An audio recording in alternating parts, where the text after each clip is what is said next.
midday in St. Catharines, Ontario. An enthusiastic crowd has gathered to watch the Pierre Trudeau election circus arrive in town.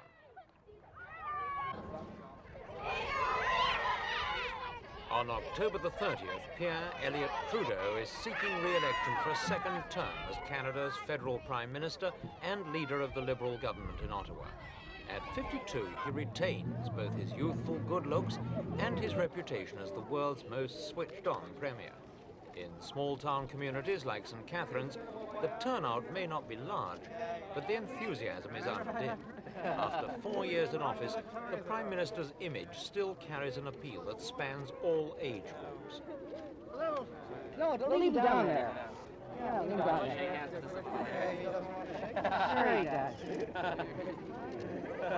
It was in 1968 that Mr. Trudeau really took Canada by storm in an election campaign unprecedented in the country's history. Canada's staid and reserved politicians were left gasping as Trudeaumania took hold of the electorate. The Liberal leaders' meetings were attended by thousands of cheering supporters, most of whom were men and women under 30 years old.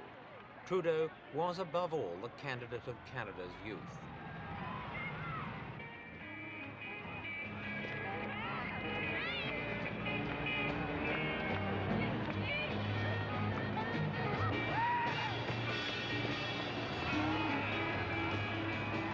The result was a landslide Liberal victory which gave Canada its first majority government in 10 years.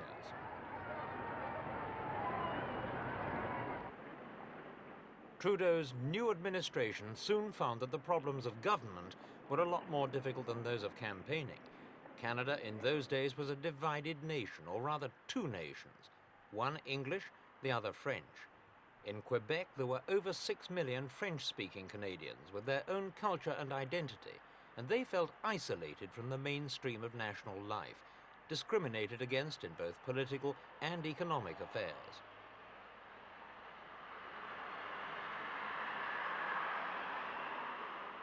From this sense of grievance among French Canadians sprang a political movement whose aim was the total separation of Quebec from the rest of Canada.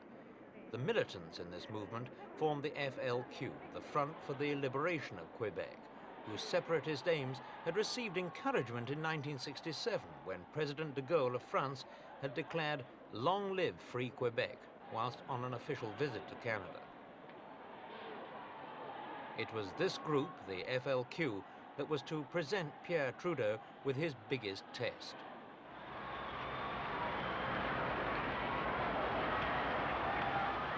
The first warnings came during the 1968 election itself, at the St. John the Baptist Day Parade in Montreal, when French Canadians recall the days of old France. As Mr. Trudeau and government ministers watched from the reviewing stand, agitators began throwing firecrackers. Within minutes, the situation was out of hand as police fought to control the worst rioting in Canada for 20 years.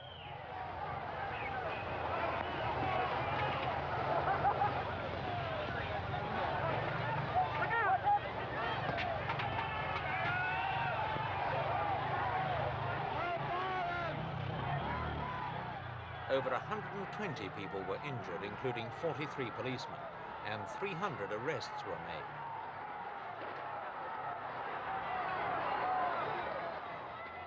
But the Baptist Day riots were nothing compared with what was to come. In 1970, FLQ extremists kidnapped Quebec's Minister of Labour, Pierre Laporte, and a British diplomat, James Cross. They said they'd kill their hostages unless FLQ members in prison were released. Trudeau's answer was to invoke the emergency powers of the War Measures Act. Thousands of troops and armed police were drafted into the cities to protect embassies and search for the kidnappers. For Mr. Trudeau, there was never any question of giving in to FLQ demands. Some Canadians were critical of his handling of the crisis at the time, but he defended his actions. All I can This say now is famous go on exchange. indeed, but it's more important to keep law and order in this society than to be worried about weak-kneed people who don't like the looks of a at any cost? At any cost? How far would you go with that? How far would you extend that? Well, just watch me. If you extend this and you say, okay, you're going to do anything to protect them, this include wiretapping, reducing other civil liberties in some ways? Yes, I think the society must take every means at its disposal to defend itself against the emergence of a parallel power which defies the elected power in this country, and I think that goes to any distance. So long as there's a power in here which is challenging the elected representative of the people, I think that power must be stopped, and I think it's only, I repeat, weak-kneed, bleeding hearts who are afraid to take these measures. The kidnappings outraged the great majority of Canadians who'd always thought of their country as a civilized, orderly society.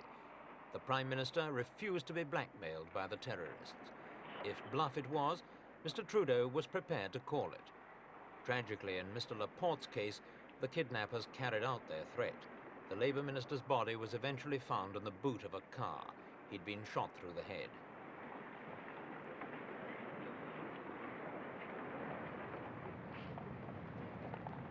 Apart from the personal tragedy, Mr. Laporte's murder had precisely the opposite effect to that intended by the FLQ.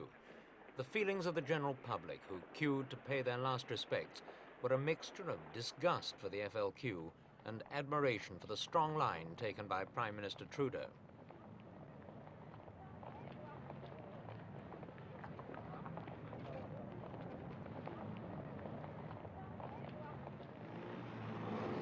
On the economic front, Mr. Trudeau's government has also had its testing times. The Liberals took office at a time of rising prices and weren't altogether successful in curbing the inflationary spiral. 3 years ago, Mr. Trudeau imposed a severe credit squeeze which arrested the rate of inflation, but only at the cost of high unemployment.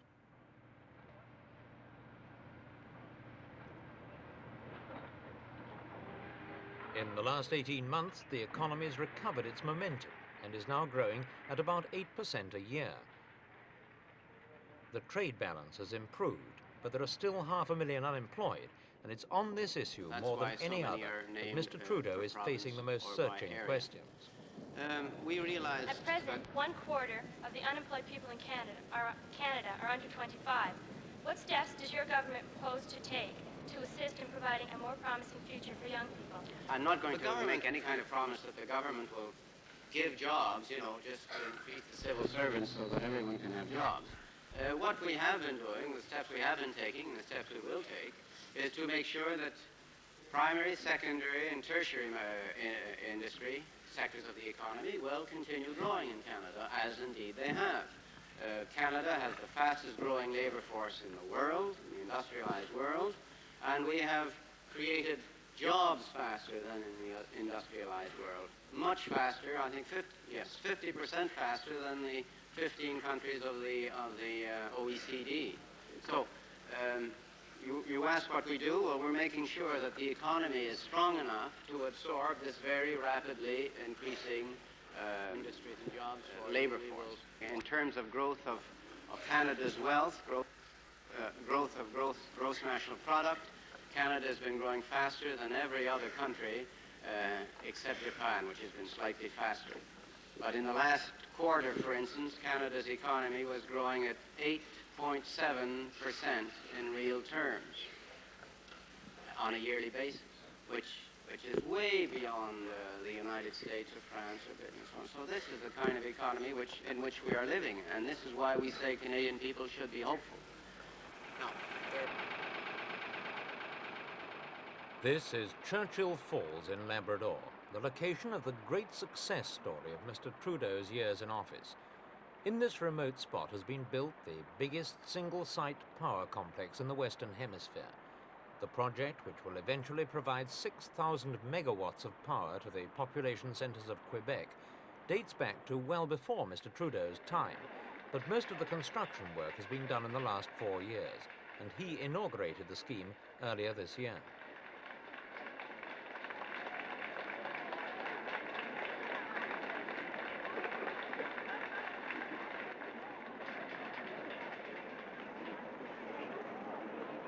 The heart of the project is this underground powerhouse, the largest of its kind in the world, where 11 generating units create the electricity for transmission along 700 miles of cable to the manufacturing industries of Quebec. Full capacity won't be reached until 1975, but the first electricity began flowing this year.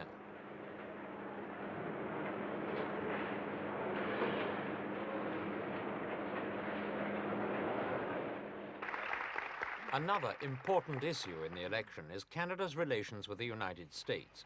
Mr. Trudeau has compared life with his powerful neighbour to sleeping with an elephant. No matter how careful or friendly the beast is, its every movement contains a threat. United States investment in Canadian industry has reached record proportions, and when President Nixon visited Ottawa earlier this year, he accepted Canadian proposals to curb it. The two leaders also signed a treaty aimed at purifying the waters of the Great Lakes, which lie between their two countries. This agreement deals with the most vital of all issues, the process of life itself. And in doing so, it contributes to the well-being of millions of North Americans, for it promises to restore to a wholesome condition an immense area which, through greed and indifference, has been permitted to deteriorate disgracefully. It is with very great pride and pleasure that I have signed the Great Lakes Water Quality Agreement between Canada and the United States. For this agreement bears witness to all the world of great concerns which unite our two countries. Our common appreciation for the natural heritage which undergirds our national strengths. Our common recognition that problems which cross international boundaries require international solutions. And our common confidence that our traditional relationship can grow to meet new demands. But behind the smiles and handshakes that accompanied the treaty signing, many Canadians harbour real fears that United States cultural imperialism will eventually overwhelm their national identity. It's always been a sensitive issue in Canada, and Prime Minister Trudeau has been trying to give his countrymen what reassurance he can. Benefits we had from American cultural interchange were also danger if they could destroy our identity. And through the CRTC, we had these Canadian content regulations, which ensured that Canadian radio and television would have a truly Canadian content. And by the way, I'm told that one of your Windsor stations here has got top rating in 3 of the American cities, Detroit, Toledo, and Cleveland. I think this speaks great things for the possibility of Canadians to put an imprint of their own identity, not only on Canada, but to countries who are looking at it. We will use our economic strength to preserve our identity. We will use it to have our own foreign policy, economic policy. And we will recognize China in August 1971. And once again, we can only do that if we have Canadians who want to preserve that identity. And once again, who don't just identify identity with one single aspect, whether it be language or whether it be culture or whether it be a particular form of social legislation. We want to do it in all areas. We have been doing it. Whether Mr. Trudeau will win on October the 30th is by no means certain. His party has a 10% lead over its nearest rivals in the latest opinion polls, but this is not as strong a position as it sounds. To be sure of maintaining an overall majority in the next Parliament, the Liberals will have to increase this lead by another 5 or 6%. Their best hope of doing so is Mr. Trudeau himself. In the last 4 years, he's made sure that many French Canadians have gained positions of responsibility in public life, and he's proved fairly convincingly that he can bridge the gap between the French and English elements in Canadian society without destroying the culture of either. Perhaps for this reason, if no other, Canadians will feel that he deserves a second term.